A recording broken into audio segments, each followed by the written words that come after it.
Si tu veux apprendre ta religion correctement, viens me rejoindre sur mon nouveau site internet i-islami.com. Croyances, langue arabe, jurisprudence, tajwid, tafsir, sciences du hadith, comportement et exhortation. Tout cela dans une seule et même formation. Tu pourras apprendre les bases de ta religion avec des vidéos simples et détaillées.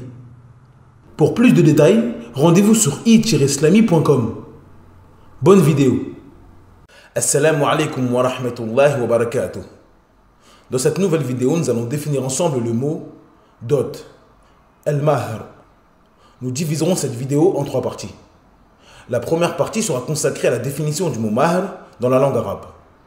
Dans la deuxième partie, nous verrons ce que signifie le mot mahr dans le jargon islamique.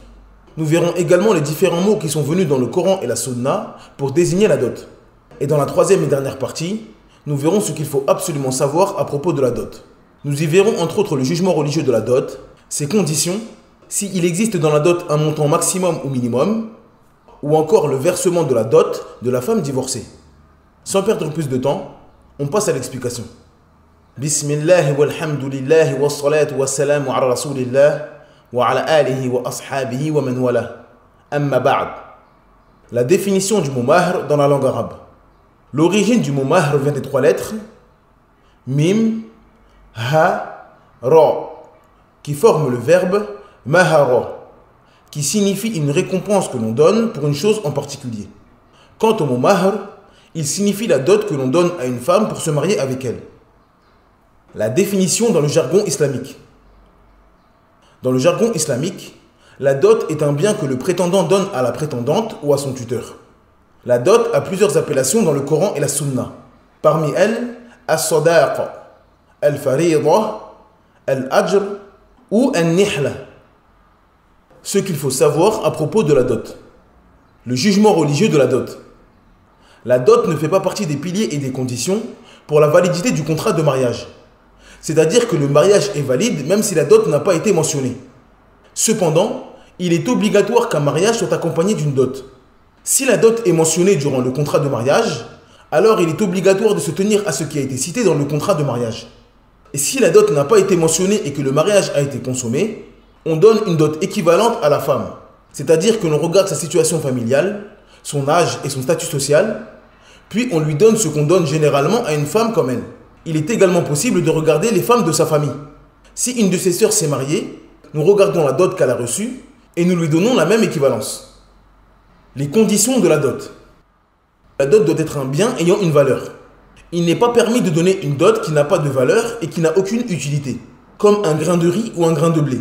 Un grain de riz n'a aucune valeur. Il n'a aucune utilité s'il est mangé et ne peut pas être vendu.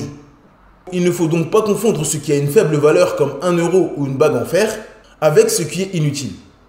La dot doit être halal et pure. Il n'est pas permis de donner en dot une chose interdite par la législation, telle que le vin, une bête morte, du porc ou bien une chose qui a été volée. A noter que si un mariage a été contracté avec une dot haram, la dot est nulle, mais le contrat de mariage, lui, est valide. Il est donc obligatoire de donner une autre dot à la prétendante. La dot ne doit pas être inconnue. Il ne faut pas que la dot soit inconnue. Il faut que le bien soit mentionné ainsi que la quantité. Il ne faut pas que la dot soit juste de l'or. Il faut impérativement connaître la quantité d'or. 1 gramme ou 1 kilo. Ceci permet de fermer les portes aux incompréhensions et aux divergences. Est-ce qu'il y a un montant maximum et minimum pour la dot? Les savants ont énormément divergé concernant le montant minimum et maximum de la dot. Cependant, ce qui semble être le plus juste et Allah Azza wa Jal est le plus savant est qu'il n'y a pas de montant minimum et maximum pour la dot de la femme. Le montant de la dot est donc en fonction des us et coutumes de l'endroit. Pour plus d'informations sur les us et coutumes en islam, je vous invite à regarder la vidéo qui est consacrée. Le lien est dans la barre de description. Il est recommandé de baisser la dot. Comme nous l'avons dit précédemment, il n'y a pas de limite dans la dot, que cela soit dans le minimum ou le maximum. Cependant, les textes nous incitent à ne pas exagérer dans la dot. Omar ibn al-Khattab a dit « N'exagérez pas dans la dot des femmes. Si l'augmentation de la dot était une chose louable dans ce bas monde, ou de la piété auprès d'Allah, le prophète vous aurait certes précédé dans cela. Cependant, je n'ai pas connaissance qu'il se soit marié ou qu'il ait donné ses filles en mariage avec une dot supérieure à 480 dirhams. » Fin de citation. D'après Uqba ibn Amir radiyallahu anhu, le prophète sallallahu alayhi wa sallam a dit: le meilleur mariage est le plus simple. D'après Aïcha radiyallahu anha, le prophète sallallahu alayhi wa sallam a dit: la baraka de la femme réside dans la facilité de la khidba et une dot peu élevée. Ce noble hadith nous indique qu'il y a deux grandes choses qui sont la cause de la baraka d'une épouse. La première est une khidba facile, c'est-à-dire une femme qui ne demande pas trop d'exigences à son prétendant durant la rencontre, comme celle qui exige que son prétendant lui offre des cadeaux, ainsi qu'à son père et à sa famille, qui lui offre également pour la cérémonie de mariage une parure en or ou encore des voyages. La femme qui cherche la baraka dans son mariage rend facile la khidba en limitant ses demandes et ses exigences. Elle ne rend pas la tâche difficile au prétendant. La deuxième cause de baraka dans un mariage réside dans une dot qui n'est pas trop élevée. En résumé, il est permis de donner une dot très élevée pour le mariage, comme il est permis d'en donner une très basse. Cependant, il est meilleur de baisser la dot pour que cela ne soit pas trop excessif et rende la chose trop difficile pour les prétendants. De plus, cela peut être une grande cause de ressenti pour le prétendant. S'il dépense une somme astronomique pour se marier avec une femme, il aura toujours cela en tête à la moindre dispute et à la moindre erreur de la femme. Il risque donc malheureusement de lui rappeler la somme qu'il a dépensée pour elle. En revanche, il est également préférable de donner une dot qui permettra à la femme de bénéficier de quelque chose, et donc d'éviter de donner une dot très basse alors que le prétendant en a les moyens, comme le fait de donner 1 euro symbolique ou une bague en fer. Il est donc très important dans ce sujet de faire la différence entre ce qui est permis et ce qui est préférable. Il est tout à fait permis de demander une dot très élevée, comme il est tout à fait permis de demander 1 euro symbolique. Cependant, ce qui semble être le plus parfait est d'être dans le juste milieu. Quelle somme est-il préférable de demander pour une dot? Cheikh al-Islam ibn Taymiyyah rahimahullah a dit: ce qui est préférable dans la dot pour celui qui le peut est de ne pas dépasser la dot des femmes du prophète et de ses filles. Les dots de ces dernières étaient entre 400 et 500 dirhams. Celui qui fait cela aura accompli la sunna du prophète dans la dot. Abu Hurairah radhiyallahu anhu a dit: nous avions l'habitude de donner en dot 400 dirhams alors que le prophète était toujours parmi nous. Fin de citation. À l'époque du prophète Mohammed sallallahu alayhi wa sallam, un dirham avait la valeur d'environ 2,975 grammes d'argent. Donc, pour savoir ce que vaut approximativement la valeur de 400 dirhams à l'époque du prophète Mohammed sallallahu alayhi wa sallam, il faut regarder le prix du gramme d'argent dans le pays où nous nous trouvons. Puis nous multiplions le prix du gramme d'argent par 2,975. Puis il suffit ensuite de multiplier le résultat par 400. Exemple, si le prix de l'argent dans mon pays est de 50 centimes d'euros, je multiplie 0,5 par 2,975, ce qui me donne 1,4875. Puis je multiplie ce résultat par 400, ce qui nous donne 595 euros. Le Coran en guise de dot. Sahl ibn Sa'd radhiyallahu anhu a dit: une femme vint trouver l'envoyé d'Allah et lui dit: ô envoyé d'Allah, je suis venu te faire don de ma personne. L'envoyé d'Allah se tourna vers elle et la regarda. Puis après l'avoir bien fixée, il baissa la tête. La femme, voyant qu'il ne prenait aucune décision à son égard, s'assit. Alors un des compagnons du prophète se leva et dit: ô envoyé d'Allah, si tu n'as pas besoin d'elle, fais-la moi épouser.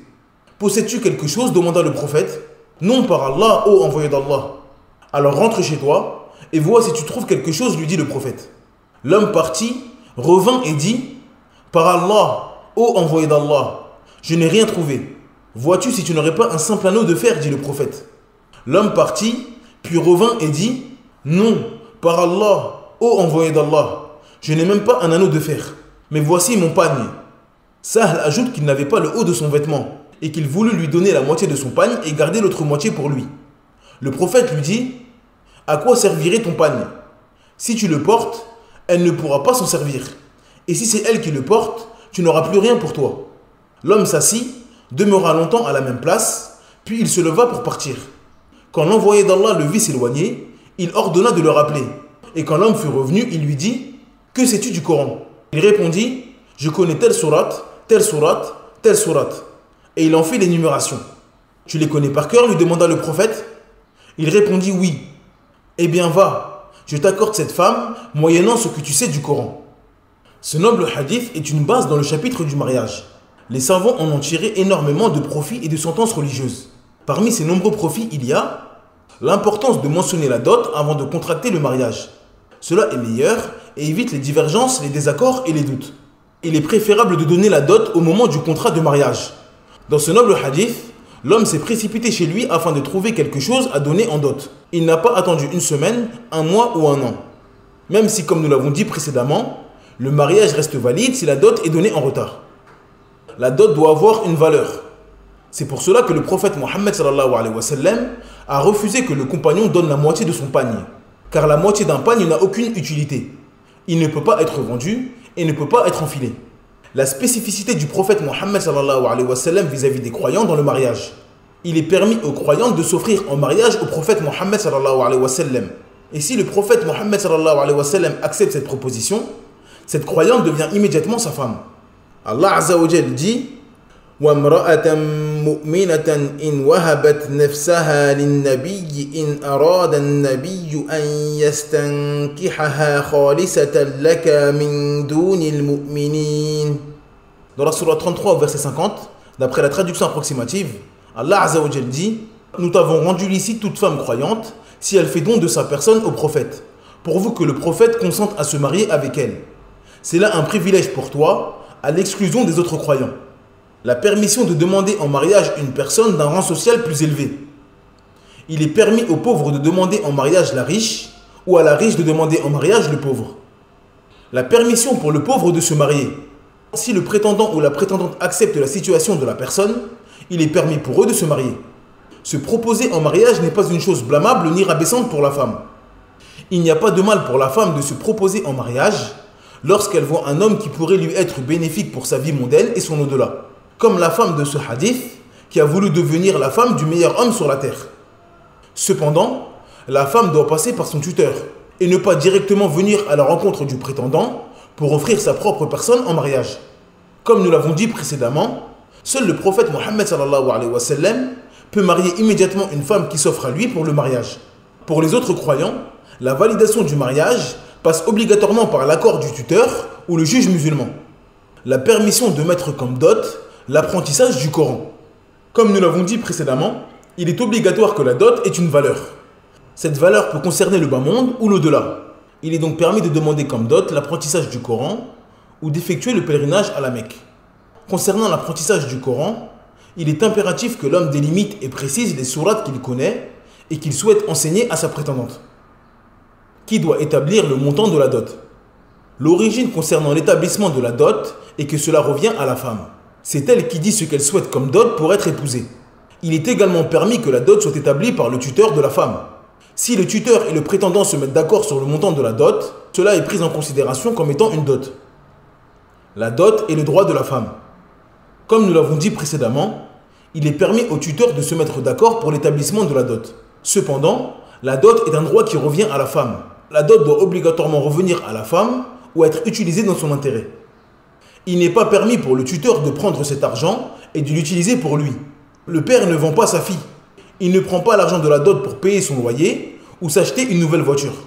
Bien entendu, si la femme elle-même renonce à son droit et autorise son père à prendre la dot ou lui donne directement, il n'y a aucun mal à cela. Retarder le versement de la dot. Comme nous l'avons dit précédemment, la dot doit être mentionnée et remise durant le contrat de mariage.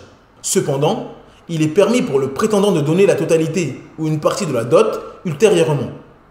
La dot de la femme divorcée. La remise de la dot à la femme qui a été divorcée possède plusieurs situations qu'il faut absolument connaître. Lorsque la dot a été mentionnée dans le contrat et que le mariage n'a pas été consommé. Dans cette situation précise, le prétendant doit donner la moitié de la dot à la femme qu'il a divorcée. Allah Azza wa Jal dit وَإِن طَلَّقْتُمُوهُنَّ مِن قَبْلِ أَن تَمَسُّوهُنَّ وَقَدْ فَرَضْتُمْ لَهُنَّ فَرِيضَةً فَنِصْفُ مَا فَرَضْتُمْ. Dans la Sourate 2 au verset 237, d'après la traduction approximative, Allah Azza wa Jal dit et si vous divorcez d'avec elles sans les avoir touchées, mais après fixation de leur mahr, versez-leur la moitié de ce que vous avez fixé. Lorsque la dot n'a pas été mentionnée dans le contrat et que le mariage n'a pas été consommé. Dans cette situation, le prétendant doit verser quelque chose à la prétendante. Il n'y a pas de montant minimum ni maximum à ce don. L'homme doit donner à la femme en fonction de sa capacité financière et également en fonction de ce qui est connu dans l'endroit où il vit.